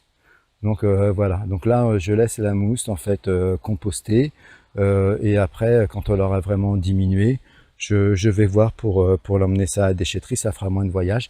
Je ne l'utilise pas en couvert parce que ça asphyxie trop en fait les végétaux. J'ai déjà fait une expérience, c'était pas concluant. Et donc du coup voilà, je la mets pas. Puis en plus dès qu'il y a une petite pluie ou quoi que ce soit, ça profite jamais. Parce que la mousse, c'est une éponge, ça absorbe énormément. C'est encore pire que la paille, je pense. Et on filme de plus près pour voir ce que ça donne. Alors là, c'est des potimarrons. Donc vous voyez, il y a déjà des potimarrons qui sont en formation. Alors l'an passé, je me suis fait avoir parce que j'ai laissé courir tout ça finalement dans la prairie. Parce que vous voyez ici, en fait, c'est la prairie, c'est la partie prairie. Donc après, ça cavale là-dedans comme ça veut finalement. Mais le souci que j'ai eu, c'est que sur à peu près, je dirais au moins 70%, tous les potimarrons et les butternuts qui étaient en contact directement du sol ont pourri sur le dessous, avaient des marques en fait de pourrissement. Donc il a fallu finalement que je les consomme en premier. Donc vous voyez, le feuillage il est déjà pas mal. Donc pour l'instant, c'est un peu tôt pour avoir de la présence d'oïdium, malgré qu'il fasse un temps pas génial. Mais malgré tout, je surveille, je reste très attentif, parce qu'on ne sait jamais. Et vous voyez, il y a quand même du vent, comme je vous disais. Donc ce vent qui est assez présent, je pense qu'il fait pas mal de bien. Alors il peut faire aussi du mal, c'est qu'il peut en fait transporter les spores des champignons, peut-être beaucoup plus loin. Et vous voyez là, ici, j'ai des butternuts qui végètent. C'est simplement, en fait, c'est des pieds qui ont pas pris. Donc, j'en ai remis deux autres. Et vous voyez, ils sont récents. Et quand c'est jeune, voilà, ça met un temps comme ça à se refaire. Vraiment, c'est fou. Ça met vraiment beaucoup de temps. Malgré que finalement, dans mes pots, j'ai quand même mis de la terre du jardin dans mes rempotages pour les habituer un peu, mais quand même, c'est compliqué. Donc on voit bien que le feuillage du butternut est un petit peu moins exubérant en fait, on va dire, mais il est quand même de belle taille, je trouve, cette année. L'année dernière, il s'est trop vite retrouvé étouffé avec les potimarrons, comme je vous disais. Alors ce que je vais faire aussi après, c'est sur cette partie là, ici, là, tout le long, là, ici, je vais mettre en fait un petit grillage, comme j'avais fait l'an passé, pour mes melons, de sorte à ce que finalement le butternut soit bloqué à un moment donné. Je veux pas qu'il se retrouve mélangé avec la culture des concombres. Et là, on voit les concombres. Donc là, ça fait du concombre long, comme les concombres longs qu'on a dans le commerce. Muriel voulait absolument du concombre long comme on a dans le commerce. Et finalement, j'en ai trouvé, ça m'a coûté une blinde en termes de graines. J'ai payé, je crois, presque 7 euros, ouais, 7 euros le paquet. Il y avait 9 graines dedans. 9 graines. Donc c'est intérêt à prendre. Allez, on passe aux cultures suivantes. On va passer maintenant au melon. Et avant de passer au melon, je vous montre ce que j'ai fait ici. Donc là, j'ai passé un petit coup de motoculteur. Donc j'ai ramené pas mal de cailloux que je prélève au fur et à mesure dans la terre. Et puis donc finalement j'ai apporté un mélange de sable et de gravier, ce qu'on utilise pour faire du béton. Alors je ne sais pas si je l'ai déjà dit dans une vidéo, je ne me rappelle plus. Si je fais doublon, vraiment désolé. Et puis donc du coup, j'ai drainé tout ça, j'ai tout bien mélangé et j'ai mis de la lavande. Voilà, donc et la lavande, elle a l'air de se plaire parce que ça lui fait un sol très très drainant. Avant, j'avais la lavande à la place où j'ai les goras. Et finalement, en 3 ans, elles ont toutes crevé parce que le sol était vraiment pas assez drainé. Je vais vous montrer les goras, vous allez voir. Bon, l'idée, c'est d'apporter des fleurs aussi dans cette partie prairie. Donc petit à petit, voilà, j'essaie de m'organiser, de libérer un petit peu de budget aussi pour faire ce genre de choses. Voilà l'agora, elle est installée ici, donc il y a à peu près une quarantaine de mètres. Et donc on a mis de l'agora. Et franchement, ça va très très bien. Avant, c'était la lavande, c'était vraiment super. Quand il y avait la lavande, c'était rempli d'abeilles. Et finalement, les abeilles, on les voit de moins en moins. Cette année, c'est très très dur pour les abeilles. Franchement, si vous n'êtes pas sensibilisé par rapport à ça, renseignez-vous. C'est super dur. Donc, elles subissent énormément par rapport aux pesticides. Et et elles subissent énormément par rapport aux conditions climatiques actuelles. Parce qu'avec toute cette flotte, elles peuvent pas extraire le pollen en fait des fleurs. Et puis les fleurs produisent moins de pollen. C'est une vraie catastrophe. Et là, franchement, c'est vraiment très très dur pour les abeilles. Alors les melons, ils sont là-dedans. Je vais vous montrer ça de plus près.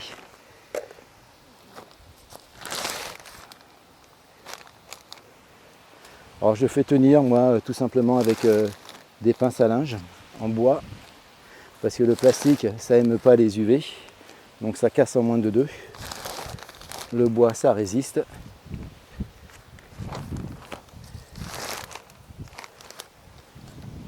Alors je pince toujours le film, parce que comme ça au moins je suis sûr qu'il ne redescend pas. C'est si jamais il fait un coup de chaud là-dedans, ça peut être mortel. Ça monte à plus de 50 degrés. Et 50 degrés sans renouvellement d'air, ça marche pas. Alors comme vous pouvez le voir, c'est pas explosif. Et là maintenant, ça fait quand même, je sais plus depuis combien de temps je les ai mis. Je crois que j'ai dû mettre ça sur fin avril, donc ça a vraiment du mal. Donc il y a eu 2 itinéraires dans le fond, donc c'est fin avril. Après, là, c'est venu plus tard, un mois après. Il n'y a pas non plus une grosse différence. Et vous voyez, normalement, ça devrait être comme ça, là, comme on va voir ici. À cette époque de l'année, ça devrait, au moins toutes les feuilles devraient être comme ça. Grosses comme celles que l'on voit là actuellement. Mais ça a du mal. Donc j'ai essayé de faire des semis en pleine terre. Finalement, tout s'est fait bouffer aussi rapidement. Il n'y a que celui-ci qui a résisté. J'ai gardé 2 pieds. Donc il ne fait pas assez chaud. Il ne fait pas assez chaud pour le melon. Trop de différence de température et puis pas assez d'ensoleillement surtout. Ça a besoin de soleil. Les végétaux ont besoin de soleil pour faire la photosynthèse et produire leur sucre. Ça, c'est un gros problème. On parle beaucoup de la flotte, mais la carence en soleil, c'est vraiment énorme. On verra bien. Ça se trouve, on aura un peu de melon en septembre, fin août, début septembre. On verra. On ne sait pas. Et là, maintenant, on passe directement aux courgettes. Les courgettes qui sont cultivées sur bâche tissée. L'an passé, à cette époque de l'année, je mangeais déjà de la courgette.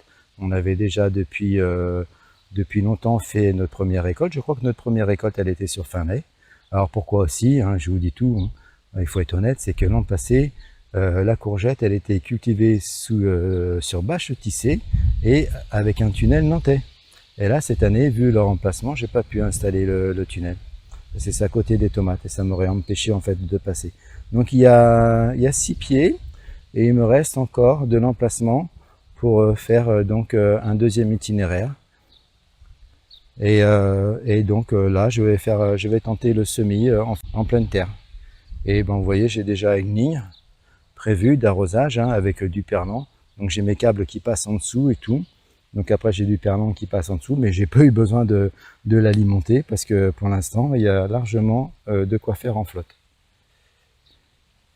Et voilà ce que ça donne sur la planche de culture. Pour l'instant ça se passe bien. Il y a eu des traces, donc comme j'en parlais dans la vidéo que j'ai fait sur le traitement, et bien finalement donc avec mon petit traitement que j'applique, et en supprimant les feuilles qui étaient attaquées, et bien finalement j'ai récupéré les courgettes. Elles vont bien. Donc je surveille toujours, je surveille le moindre petite trace, le moindre petit truc, de sorte à pouvoir intervenir tout de suite. Je pense que c'est ça la clé, hein. En fait, quand on peut intervenir, quand on fait quelque chose qui fonctionne, voilà, c'est un plus. Alors pour l'instant, il n'y a pas beaucoup de courgettes, hein, comme vous pouvez le voir, parce qu'il n'y a pas beaucoup de pollinisateurs. Et j'ai pas encore pris le temps de polliniser à la main. Mais ceci dit, il y a très peu de fleurs femelles encore. Et là maintenant, on passe à la culture, donc des aubergines et des poivrons. Alors les aubergines, je suis embêté parce que ça y est, elles touchent. Il faut que je lève la bâche maintenant. Je n'ai plus le choix. Même si la météo n'est pas topissime, il faut que je lève la bâche. Donc voilà, je vais lever la bâche à l'occasion de cette vidéo. Et c'est vraiment l'échéance, cette échéance, je l'ai retardée le plus possible. Parce que vraiment, ces conditions climatiques sont vraiment pas topissimes pour cette culture. Et ce que je crains maintenant, c'est comment va réagir la culture en étant plus protégée. Il faut se lancer, il n'y a pas le choix, arriver à un moment. C'est les limites en fait de la culture sous tunnel, quand la météo n'est pas propice et qu'on ne peut pas habituer donc petit à petit la culture. Bon, ceci dit, le tunnel était levé aussi, donc il y avait aussi du vent qui venait s'engouffrer là-dedans, heureusement pour polliniser aussi, sinon ça ne l'aurait pas fait. Donc voilà, on va lever, puis comme ça on va voir un peu ce qu'il y a à l'intérieur. Je crains le pire, honnêtement, franchement je vous assure, je crains le pire. Et c'est là qu'on se dit, une serre, une petite serre pour certains légumes, histoire d'assurer le coup. Ah, ça peut être quand même un plus, hein. Un sacré plus. Après, la serre c'est un budget, hein. C'est pas donné, hein. Voilà, je découvre comme ça. Vous pouvez voir déjà ce que ça donne. Alors ça fait bizarre parce que bon, c'est un peu nos bébés quand même, hein. Ça c'est... Alors pas pour les aubergines, parce que ça c'est les aubergines les dernières, elles n'étaient pas assez belles pour que je puisse récupérer les graines. Sinon les poivrons, oui, c'est des graines que j'ai récupérées. Mais bon, sinon voilà, c'est la récupération des graines, c'est le semis, c'est le repiquage. Moi après je rempote dans des grands pots. Voilà, donc on en prend soin, hein, de tous ces végétaux, hein.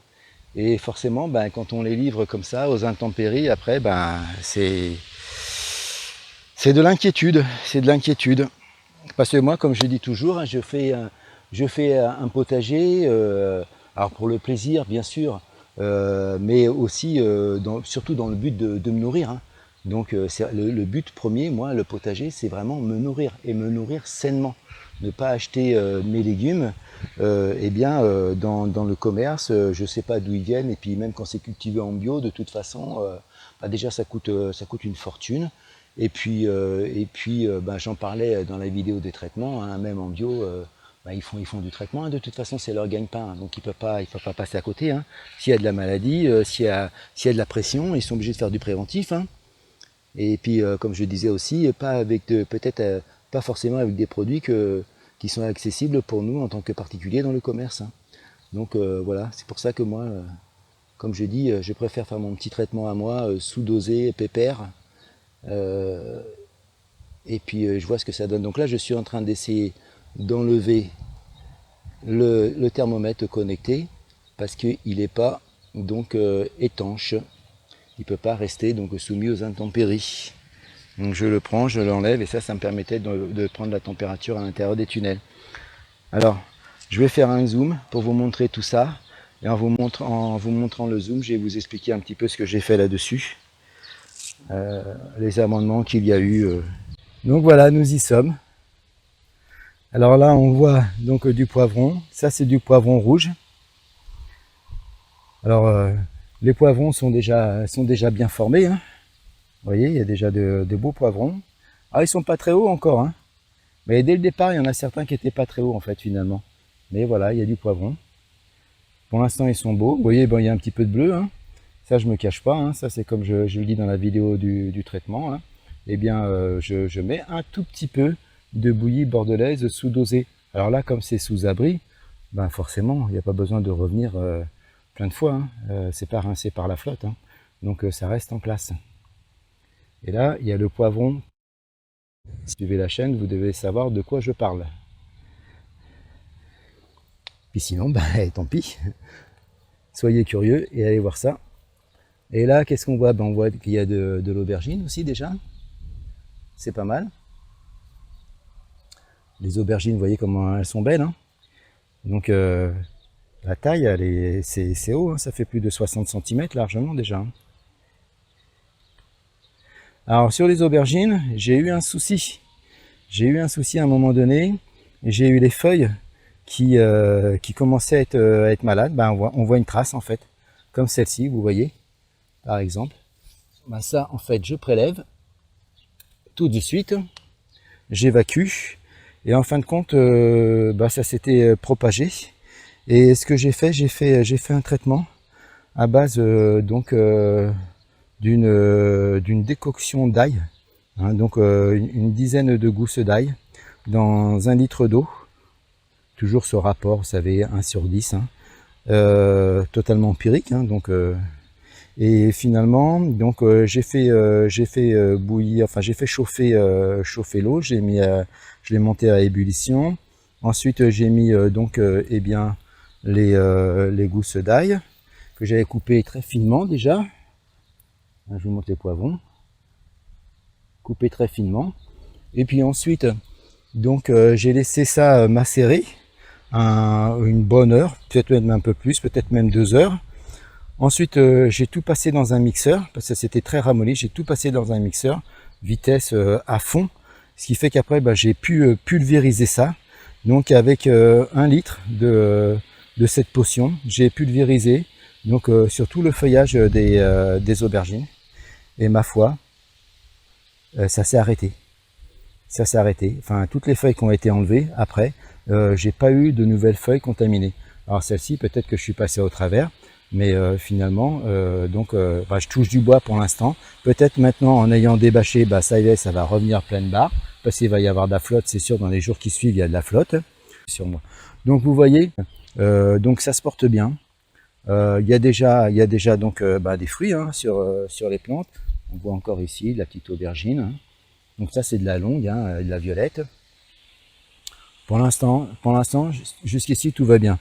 J'ai été obligé de mettre aussi du tuteur parce que il y a des poivrons qui commencent à devenir gros, donc du coup ça bascule. Et là quand je vois le vent, de toute façon je savais que j'allais devoir le faire, mais quand je vois le vent, je vais sécuriser le coup et je vais mettre en fait des tuteurs en fait, parce que je suis obligé là de protéger tout ça. Donc voilà, la culture se porte bien. Donc là-dessus, il y a eu des amendements classiques. Donc apport de BRF, apport de fumier de cheval, apport de terreau, apport de broyat, de cendres, de compost et apport sur toute cette planche là pendant plusieurs mois. Il y a eu donc du compost de surface. Donc on n'est que 2, donc on ne peut pas. Il y a 220 m² de surface donc cultivable, vraiment cultivable. Hein, je compte que les planches, les carrés potagers. Je compte pas les allées. Hein, 220 m². Et donc, forcément à 2, on ne peut pas alimenter tout le potager, c'est pas possible. Bon, voilà. On va faire un tour maintenant sur les semis qui sont en place. Et puis après, on va attaquer la dernière partie, les tomates, avec le test que j'ai fait là, pour vous montrer un peu qu'est-ce qui se passe finalement quand on ne traite pas en préventif. Et puis là aussi, direct, quand j'ai terminé la vidéo, je vais aller couper des petits bouts de canne de bambou, comme j'ai ici, vous voyez, j'ai des cannes de bambou là, pour tuturer en fait, les pieds donc d'aubergine et de poivron, parce que aussi le poivron ça casse vite. Hein. L'aubergine c'est un peu plus résistant, mais le poivron ça casse vite. Et puis vous voyez donc les palissades là vont faire aussi de l'ombre au poivron, parce que les poivrons ils sont très sensibles à l'échaudure. Donc à un moment donné, si jamais il vient à faire une grosse cagna ou quoi que ce soit, le poivron, il sera à un moment donné dans la journée, il va avoir un petit peu d'ombre, ça va le laisser souffler. Parce que vraiment le fruit est très très sensible à l'échaudure. Donc l'échaudure c'est une brûlure. Une fois que c'est brûlé, le fruit il est perdu. Il grossira pas. Donc il faut prélever puis enlever la partie qui est donc attaquée par la brûlure et consommer le poivron. On n'a pas le choix. Ou alors le jeter si vous voulez, mais bon moi je le consomme. Allez, on passe aux semis en place et après on attaque les tomates. Alors voici les semis qui sont actuellement encore en godet. Alors qu'est-ce que nous avons? Nous avons du fenouil, Donc là, le fenouil, ça a mis longtemps en fait à germer et j'ai eu une très mauvaise germination parce que j'ai pas fait attention. Mais c'est que mes graines étaient déjà mortes depuis 1 an. Bon, finalement, ça a quand même donné, mais il a fallu que j'y mette, que je mette tout le paquet qui restait, quoi. Mais voilà, ça donne. Bon, il y en a qui sont un peu moins hauts que d'autres, en espérant que tout reprenne. Voilà, ici, qu'est-ce que nous avons? Nous avons du concombre aussi, parce qu'il y a 3 itinéraires donc, de concombre, comme ceux qu'on a vus de l'autre côté. Ici, nous avons, que je dise pas de bêtises, ici, c'est des brocolis. Partout ici, c'est du brocoli, en fait. Et là, c'est du chou. Là, on a du chou, donc... alors, est-ce que j'ai la variété? Je ne me rappelle plus. Non, j'ai pas la variété, non, non, non. Non, du chou cabu, tout simplement. Donc, je ne me rappelle plus. Donc, ça pousse tranquillement. Avec le temps qu'il fait, là, donc ça reprend bien. Et puis, si jamais il y a trop de chaleur, en fait, finalement, j'ai en fait le parasol ici. Ici, hop, je vais prendre du recul. Et là, vous voyez ici, là, c'est l'endroit où j'avais fait mon feu. Eh bien, parce que je brûle aussi, hein, je brûle pour récupérer de la cendre pour le potager. Alors, me sautez pas dessus en me disant que c'est interdit de brûler, parce que finalement, c'est vrai, parfois, mais ça change tout le temps. Là, cette année, on a eu le droit de brûler, en fait, jusqu'à une période, je crois que c'était début mars, finalement. Et on n'a pas le droit de brûler jusqu'à octobre, mais parfois, on n'a pas le droit de brûler toute l'année. Donc ça dépend bien entendu donc, des conditions climatiques. Hein. Quand on est en sécheresse, c'est un peu plus compliqué, il faut être plus prudent, quoi. Et on a donc de la tomate qui a poussé là-dedans. Donc semis spontané de tomates. Donc avec finalement un sol qui va être bien chargé en potasse. On va voir ce que ça dit. On va laisser pousser ça tranquillement. Je vais pas appliquer de traitement parce que là, c'est à pousser de façon spontanée. Je vais voir si ça résiste ou pas. D'ailleurs, si vous êtes encore là, si vous avez toute la patience de suivre cette vidéo, si vous êtes encore là, on va bientôt arriver aux tomates avec un test donc qui vient après, qui peut être assez instructif. Et je vous montre l'ail aussi qui est en train de sécher en fait dans les cagettes. Là, on voit finalement, on voit des gousses. Ça, j'ai dû donc les séparer parce que il y avait des têtes d'ail qui étaient vraiment trop chargées en humidité et qui commençaient à pourrir. Et là, ça me faisait peur. Donc, du coup, voilà, je les ai scindés. Mais vous voyez un peu les morceaux là. Franchement, c'est quand même joli. Hein. Alors, là, j'ai besoin éventuellement de votre avis. Qu'est-ce que vous en pensez, hein? Sachant qu'il y a eu la rouille, est-ce que je peux prendre ces gousses d'ail pour faire en fait mon semis? Parce qu'elles sont quand même belles. J'ai l'impression qu'elles sont en bonne santé. Est-ce que ça peut fonctionner, ça, pour une plantation donc au mois d'octobre? Donc il m'en faudrait à peu près 90. Et puis après, derrière, j'ai toutes les têtes d'ail que j'ai bien nettoyées. J'ai enlevé les couches pour enlever la terre qu'il y avait dessus. Puis c'est surtout qu'au niveau de certains endroits, j'avais des zones comme ceci, très humides. Là, c'est en train de sécher, j'avais vraiment peur que ça pourrisse. Donc voilà, donc j'ai enlevé ça. Alors c'est parti pour la tomate. Donc la tomate cette année, j'ai 40 pieds. Pour moi c'est beaucoup, pour certains c'est pas grand chose. Moi 40 pieds avec ça, moi je suis gavé hein, déjà. Et encore on fait quand même pas mal de transformations. Vous vous rappelez, j'ai fait une vidéo il y a 15 jours, 3 semaines, je sais plus, en disant les tomates sont en grosse difficulté. Franchement je leur donnais pas cher. Vraiment je leur donnais pas cher et finalement, avec de la résilience et du petit soin, de l'amour, c'est parti. Mais c'est parti pour combien de temps? Allez savoir. Donc elles étaient vraiment pas en grande forme. Donc finalement, ça pousse correctement pour l'instant. Tout est bien reparti. Franchement, tout est bien reparti. Celles qui étaient ici, là où je soupçonnais qu'elles étaient dans un sol gavé de flotte, terre lourde, malgré le décompactage et tout, à la grelinette et tout, à force avec toute la flotte, l'argile, ça compacte hein, malgré tout. Donc je soupçonnais l'asphyxie parce que feuillage vraiment jaunâtre, je leur donnais vraiment pas cher. Hein. Et finalement j'ai pris la fourche, je suis venu donc essayer de créer des aérations dans le sol. Quand j'ai pris les poireaux, toutes les fans de poireaux, et ben on les a mis donc du coup parce qu'on a fait l'habillage des poireaux, donc du coup on a mis ça au pied. Mais quand on a mis ça au pied, ça commençait déjà à bien redémarrer en fait, hein. Qu'est-ce que j'ai fait là-dessus? J'ai fait aussi mon petit traitement habituel. J'ai fait un petit boost d'urine dosé à 5%, et j'ai fait ce que je fais rarement, hein, mais là j'ai fait en fait un apport un apport de purin de prêle, mais directement en arrosage, donc avec un dosage donc à 10%. Là, j'avais 2 bidons de 5 litres. Je me suis dit, allez, je sécurise. Toutes les tomates, ils sont passées. Et donc, ben, franchement, tout ça combiné avec la météo, peut-être que les températures sont remontées aussi un peu. Pour l'instant, j'ai pas de maladie dedans. J'ai 0 maladie dedans. Et même pour les tomates qui ont été plantées à la tarière, vous allez voir que bah, elles n'ont pas crevé en fait. Elles redémarrent. Pourtant, je pensais qu'elles allaient crever. Je ne savais pas si ça allait fonctionner. Finalement, ben, ça redémarre. Les tomates Roma, là, elles sont eh bien, sur la bâche. Alors ça, par contre, c'est très différent, hein.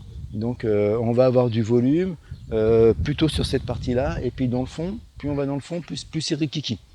Bizarrement, le pied le plus beau, c'est celui-ci. Donc il y a déjà de la tomate, on va voir ça tout à l'heure en faisant le zoom. Bon ben, donc du coup, ça repart. Donc tant mieux, franchement. Donc, mais franchement, je leur donnais pas cher. Donc les petits réglages que je fais finalement avec le traitement, plus la météo, le vent et tout, ben, je sais pas, tout ça combiné fonctionne. Mais j'étais vraiment pas certain. Allez, on va commencer par la planche de Roma. Donc vous voyez au début, c'est vraiment pas bien gros, hein. Là, on sent que ça galère un petit peu. Franchement, c'est pas terrible. Après, plus ça va, plus ça devient un peu plus gros. Donc là, on a donc déjà un petit peu de tomates qui pointent. Bon, l'année dernière, c'était beaucoup plus fourni. Après, ceci dit, l'année dernière, c'est pareil, c'était sous tunnel. Là, cette année, j'ai pas mis le tunnel. Je fais le tunnel parce que le tunnel, je l'ai mis en fait pour les aubergines et les poivrons. Voilà, mais j'aurais très bien pu racheter des tubes IRL, racheter de la bâche et puis mettre ça sous tunnel, j'aurais été bien plus peinard. Et là, vous voyez, donc ça devient vraiment un peu plus gros. Donc on voit, alors je sais pas si on s'en rend compte, donc le feuillage est un peu plus clair là sur certaines. Peut-être qu'il faudrait venir faire un petit coup d'apport en azote. Pour l'instant, j'attends, je regarde comment ça évolue. Si jamais ça jaunit plus, ben là je pourrais revenir. Bon voilà, c'est le plus beau pied. Donc vous voyez celui-ci là qui commence déjà à se coucher. Voilà, c'est la tomate Roma, c'est du buissonnant, hein, donc c'est un porc déterminé. On ne coupe pas les gourmands, hein. On laisse courir.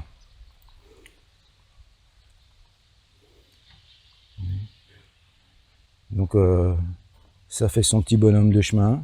Alors ça sera une production qui sera quand même plus tardive, hein, ça c'est sûr, hein. Il va falloir attendre. Et puis est-ce qu'on va avoir du soleil? Et là, donc voilà, ici, donc ça c'est les pieds que j'avais filmés dans la vidéo en vous disant ouais, ça va vraiment pas fort, hein. Tomate en grosse difficulté. Ben, vous voyez, hein, c'est parti. Pour l'instant, je dis bien pour l'instant, je suis prudent. Je suis vraiment prudent. Donc j'essaye toujours de cultiver sur une tige. Alors après, je vous avoue que mon habitude commence à prendre le dessus. Je commence à laisser repartir un gourmand de chaque extrémité, à gauche et droite, sur le bas. Bah, je le fais aussi par sécurité, parce que par expérience, je sais très bien que parfois la tige principale, elle peut prendre un coup sur la tête, et quand il y a des gourmands à côté, ça permet de prendre un relais. Donc voilà, je suis un peu prudent aussi. Donc vous voyez, il y a toujours ce vent, hein, donc ça ventile, taux d'hygrométrie bas, on n'est pas chargé en hygrométrie. Donc c'est peut-être ça aussi qui explique finalement que les tomates sont en bonne santé et qu'elles ne se font pas attaquer par le mildiou, la ternariose ou encore une autre saloperie. Mais après, je fais attention à ce que je dis parce que, comme je vous disais un peu plus tôt, ça peut tellement basculer super vite. Vous voyez là, par exemple, là, en voulant en fait faire rentrer la tige de ce côté-ci ce matin, chose qu'il ne faut pas faire en général. On ne touche pas les tomates le matin en fait parce que elles cassent plus facilement.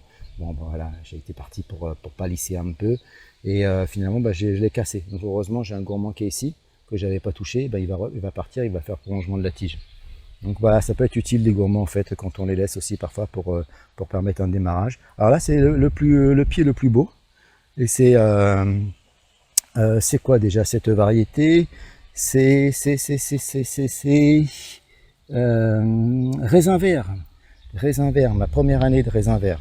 Alors en première année, qu'est-ce que j'ai? J'ai raisin vert et cœur de bœuf orange.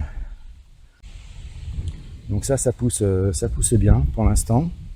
Alors on voit quand même que les tiges elles sont un peu frêles, hein, vous voyez, hein, c'est pas de la gaillarde. Après ça, c'est de la cœur de bœuf orange. Hein, donc la cœur de bœuf tout court, c'est jamais vraiment, vraiment bien gaillard. Hein. Après on va passer aux tomates qui ont été mis en terre, donc à la tarière, s'il vous plaît. Donc ça c'est enterré à 50 cm de profondeur, hein, avec du fumier de cheval dans le fond et dans le trou, et bien donc du terreau. Alors vous voyez, ça fonctionne pour l'instant. Alors l'objectif de ça, c'est de faire 0 arrosage, on va dire mécanique, artificiel. Donc je ne vais jamais passer avec un arrosoir ou quoi que ce soit. Sauf bien entendu, si je vois que la plante elle est vraiment en train de crever, je ne vais pas la laisser crever juste pour une expérience. Là je verrai que c'est vraiment le stade où il faut arrêter. Hein, parce que j'ai déjà fait des tentatives en fait, hein, parce que vous savez que ça c'est le truc là, tout le monde kiffe, vous faites une vidéo en disant 0 arrosage, ça va cliquer à mort là-dessus, c'est terrible. Les gens ont besoin de croyances aussi, donc du coup ils sont prêts à croire à plein de choses. Il y avait une vidéo qui avait cartonné, hein, publiée par un média de merde, en fait, avec un maraîcher qui racontait que des conneries, comme quoi que finalement on pouvait cultiver la tomate sur des sols archi secs en fait, ce qui est complètement débile. Parce que ben voilà, c'est constitué que d'eau, donc à un moment donné la flotte, la tomate pour vivre elle a bien besoin d'eau, hein. Donc moi j'ai déjà fait des tests de pas arroser du tout. Finalement qu'est-ce qui se passe? Et ben il y a le cul noir. Sinon après qu'est-ce qui se passe aussi? Ben il y a de la tomate, oui. Alors là, ça souffre énormément et quand vous coupez la tomate, et ben c'est creux en fait à l'intérieur. C'est plus juteux, c'est creux. Donc si c'est ça l'objectif, pas pour moi. Donc voilà. Donc l'idée c'est que comme on est sur une terre argileuse, que ça va trouver vraiment l'humidité à 50 cm du sol. Donc là les racines qui étaient dans le godet, finalement, eh bien, elles auront l'humidité au fond du sol. Elles auront un peu de nutriments parce qu'il y a aussi finalement du fumier de cheval qui a été mis. Et elles pourront se nourrir de la sorte, parce qu'en profondeur, là, ça m'étonnerait qu'il y ait beaucoup de nutriments, à part ça. Et puis toutes les racines qui vont être développées le long en fait de la tige, iront chercher les nutriments et aussi l'humidité, hein, issue des averses, des pluies, voilà, de l'eau qui tombe du ciel. Alors Dominique, tu m'avais demandé tu m'avais dit tiens, ça serait intéressant de faire un test, de ne pas couper les gourmands, parce que là les autres elles sont cultivées que sur une tige. Vous avez vu les tiges, hein, c'est frêle en plus, il faut que je fasse du renfort à un moment donné. Et donc voilà, donc ça, j'ai fait une tour, ce que j'appelle une tour en fait à tomates. Et là finalement je vais venir palisser, tuturer plus exactement, au fur et à mesure sur cette tour. Donc j'en ai deux, j'en ai une ici et j'en ai une autre de l'autre côté. Et l'idée c'est de voir un peu comment ça se comporte en fait finalement par rapport à celles qui sont tuturées. On laisse pousser les gourmands et celles où on coupe les gourmands. Je vous rappelle que quand on coupe les gourmands, obligatoirement on provoque une plaie, et donc c'est une entrée potentielle en fait aux maladies. Donc quand il faut le faire, il faut toujours le faire dans des conditions où la plante peut cicatriser le plus rapidement possible. Donc éviter quand il fait vraiment un climat beaucoup trop humide, quand ça flotte, ce genre de choses quoi. Et puis plutôt le matin, comme ça permet de sécher toute la journée. Faites pas ça le soir, parce qu'après le soir c'est là où il y a le plus d'humidité, et puis c'est là où il y a la rosée qui tombe aussi. Bon, je sais pas si ce que je dis c'est vraiment super pertinent, mais en tout cas voilà, c'est de l'optimisation on va dire. Donc voilà pour les tomates. Et puis donc on va aller voir maintenant le test, c'est-à-dire voilà, toutes ces tomates que l'on voit là, ce sont des tomates qui sont en fait sous traitement. Donc le traitement, vous voulez voir ce que je fais, allez voir la vidéo qui parle du traitement. Et j'ai un plant isolé qui n'a pas été traité depuis le début. Et on va voir ce que ça dit. Alors là, on arrive devant la maison. Et qu'est-ce qu'on voit dans un pot? On voit un pied de tomate. Donc des pieds de tomates comme ça, j'en avais 2. C'est finalement des pieds de tomates Roma, tomates que j'ai pas pu mettre en fait sur la planche parce que, eh bien, je n'avais plus de place. Donc c'est des pots que j'ai conservés dans l'objectif en me disant j'en ferai forcément quelque chose, mais je me suis laissé le temps de pouvoir construire mon idée et de pouvoir les mettre quelque part.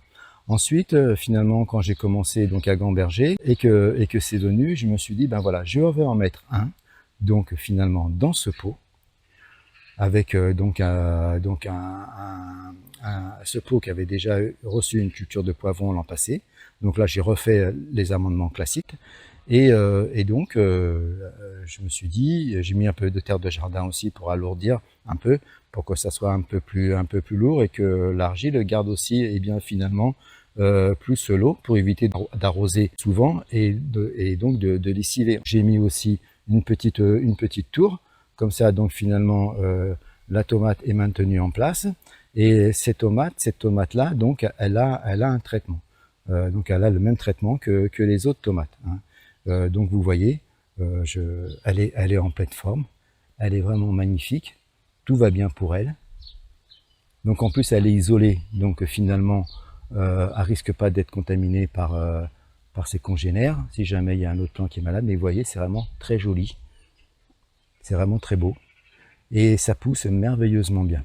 Donc ça, quand j'ai planté ces tomates, les tomates étaient de la même taille.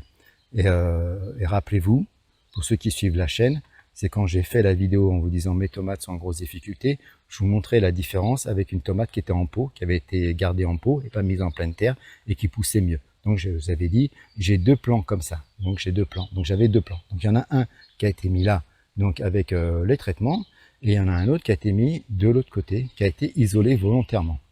Et c'est pareil, donc il est dans un pot, donc à peu près le même volume, parce que finalement l'autre c'est un pot en terre, mais avant, finalement, comme il y avait un poivron dedans, j'avais pas rempli complètement de terre, j'avais mis de la caillasse dans le fond, donc on a grossièrement à peu près le même volume de terre. Et donc là voilà, et donc il est isolé, donc il est placé à l'est des autres tomates qui sont de l'autre côté. Hop, qui sont sous la casquette là-bas. Bah tiens, d'abord, on va aller faire un tour. Je vais revenir là-dessus. On va aller faire un tour au niveau des tomates qui sont sous la casquette. Et les tomates qui sont sous la casquette, ce sont des noires de Crimée. Alors, la noire de Crimée, elle pousse bien. Vous voyez, les pieds, ils sont forts. Les pieds, ils sont forts. Ça n'a rien à voir avec les pieds qui sont de l'autre côté. Donc là, c'est sous abri. Vous voyez, les pieds, on les voit, ils sont pas mal. Je mets ma main à côté pour que vous puissiez vous rendre compte. Voilà. Donc les pieds sont pas mal, ça pousse correctement. Alors par contre, qu'est-ce que j'ai ici? J'ai de l'enroulage de feuilles. Donc la première fois que ça me l'a fait, eh bien donc il y avait des pucerons. Là maintenant il n'y a plus de pucerons, il n'y a pas d'acariens et je continue à avoir de l'enroulage de feuilles. Et l'année dernière, la noire de Crimée me l'avait fait aussi. Et de l'autre côté, sur les planches de culture, elle est vachement sensible à l'enroulage de feuilles. Alors je ne sais pas ce que c'est, franchement. Et donc en fait, finalement, parfois, l'enroulage, en fait, ça n'empêche pas la plante de continuer à vivre, hein. Les feuilles restent enroulées. Et donc, voilà, ça fait sa vie. Sauf que là, l'enroulage, il finit par s'assécher. Et en fait, j'ai l'impression que c'est en train de se nécroser. On voit des petites taches brunes. Vous voyez, ça se déchire assez facilement. On voit des petites taches brunes. Donc, je pense que là-dessus, il y a de la maladie, il y a quelque chose, hein. Pourtant, c'est dans un environnement qui est quand même vachement privilégié. Et puis, vous voyez, le pied est beau quand même, hein. Ça n'a rien à voir avec les pieds qu'on a vus frêles de l'autre côté, hein. Ça a été planté en même temps, hein. La seule différence, c'est que c'est sous la casquette et que le sol est très enrichi et ultra drainé. Comme je disais tout à l'heure quand je parlais donc de l'arrosage et tout. Et on voit là-bas, donc là, celui-ci, ce pied, ça va à peu près. Celui-ci, ça va à peu près. Celui-ci, ça commence. Là-bas, c'est pas mal. Et là, par contre, celui-ci, c'est beaucoup plus violent. Donc enroulage, alors bon, l'enroulage, on dit qu'il y a plein de facteurs, mais bon, je sais pas vraiment, il y a rien en fait, hein. Alors est-ce qu'il y a un petit duvet, est-ce qu'il faudrait que je regarde à la loupe pour voir s'il n'y a pas un petit duvet blanc, mais en même temps, comme mon traitement il contient aussi du bicarbonate de potassium, est-ce que ça peut laisser des traces aussi? Bon, je sais pas trop. S'il y a un petit duvet blanc, ça peut être du mildiou. Parce que là, on voit, en fait, c'est vraiment en train de s'assécher. Hein, ça s'assèche et puis il commence à y avoir du brun, en fait. Donc voilà, voilà. Alors même sous abri, vous voyez, on n'est pas à l'abri. Mais après, bon, je le redis, hein, moi franchement, avec la noire de Crimée, j'adore ces tomates, mais elles sont vraiment capricieuses. Franchement, elles sont pas faciles. Alors on retourne sur le plan là. Il est attaqué, on voit bien. Donc j'ai déjà prélevé pas mal de feuilles. Mais vous voyez, donc ça c'est soit de la ternarios ou soit du mildiou. Donc c'est pas évident à différencier. Normalement le mildiou il assèche très rapidement la plante. Si c'est de la ternariose, ça risque d'être moins violent pour elle. À un moment donné, si c'est le mildiou, s'il est trop fort, il va vraiment détruire complètement la plante. Alors là, on est sur un pied de Roma, hein, comme l'autre de l'autre côté. Hein. Et la particularité, c'est que c'est des plantes qui sont vraiment très fortes et qui résistent vraiment bien au mildiou. C'est pour ça qu'on les cultive aussi en plein champ. Voilà, parce qu'elles elles ont une très bonne résistance. Donc l'idée, c'est de ne pas faire de traitement, de faire les soins en fait nécessaires, mais sans traitement pour voir comment elle arrive à se débrouiller et est-ce qu'elle arrive à s'en sortir toute seule. On voit qu'il y a déjà des tomates, hein, donc c'est pas rien. Hein. Et on voit, comme je vous disais, la plante, on voit qu'elle se bagarre parce que finalement, elle a moins explosé. On sent qu'elle est perturbée, il y a quelque chose qui se passe. Mais bon, elle se bagarre. On va voir ce que ça dit. Et donc, bien sûr, elle est orientée à l'est de mes plantes de tomates qui sont de l'autre côté. Parce que moi, j'ai des vents dominants, donc vent dominant à l'ouest. Donc, il est hors de question de la mettre à l'ouest de mes plants de tomates, parce que ça veut dire que finalement, avec les vents dominants, les spores du mildiou eh bien, peuvent se balader et du coup venir sur mes tomates. Que là, finalement, hop, ça circule et ça va de l'autre côté. On voit bien le vent il souffle dans ce sens-là. Hein. Et là-bas, il n'y a plus de culture. Et bien voilà, cette vidéo touche à sa fin. Alors je ne sais pas si vous aurez eu la patience d'aller jusqu'au bout. Ça faisait longtemps que j'avais pas fait une vidéo aussi longue. Je pense que ça sera peut-être même une des vidéos les plus longues. C'est vraiment un tour d'horizon vraiment global. Je pense que c'est intéressant aussi de le faire par rapport à tout ce qu'on subit actuellement, de façon à ce qu'on puisse échanger et puis trouver entre nous une forme de réconfort et de résilience. Moi, si ça marche ici, c'est parce que je l'ai peut-être fait comme ça. Vous, si ça marche chez vous, c'est parce que vous avez peut-être fait autrement. On n'a pas le même climat, on n'a pas le même sol, on n'a pas les mêmes ravageurs. On n'a peut-être pas la même philosophie de pratiquer en fait la culture au potager. Voilà, il y a plein de choses qu'il faut prendre en considération. C'est toujours instructif. Moi, je prends du plaisir aussi à visiter donc les chaînes des collègues. Voilà. Donc, je termine cette vidéo donc à côté du figuier parce que je trouve qu'il a montré beaucoup de résilience et j'essaye de m'inspirer de ce figuier. J'aurais pu aussi peut-être me mettre à côté des tomates aussi parce que c'est pareil aussi, elles ont une forme de résilience. Quoique les tomates, elles n'ont pas pris le gel, elles ne se sont pas redressées comme ce figuier. Donc c'est tout un symbole, comme quoi finalement, comme disait Nietzsche, hein, ce qui ne nous tue pas nous rend plus fort, en espérant que celui-ci, ça le rende vraiment plus fort. Les amis, merci de votre patience et de votre fidélité si vous avez regardé cette vidéo jusqu'au bout. Je vous remercie par avance des commentaires que vous pourrez faire, qui sont toujours des commentaires bienveillants. Il n'y a pas de prise de tête sur ma chaîne, j'adore ça. Merci à vous, vraiment, c'est vraiment super sympa. C'est toujours enrichissant, vous apportez toujours en fait une forme de connaissance par rapport à vos expériences et tout. Ça vient forcément enrichir le contenu de la chaîne. Pour ça, je vous dis merci. Voilà, si vous n'êtes pas abonné, du coup, si vous êtes des nouveaux pas abonnés, vous pouvez vous abonner. Vous savez, comme on dit, tous les youtubeurs le disent, hein, ça permet ça fait plaisir tout simplement de dire tiens, il y a des gens qui s'intéressent un petit peu à ce que je fais. Ils s'abonnent parce qu'ils veulent avoir un suivi, donc c'est toujours sympa.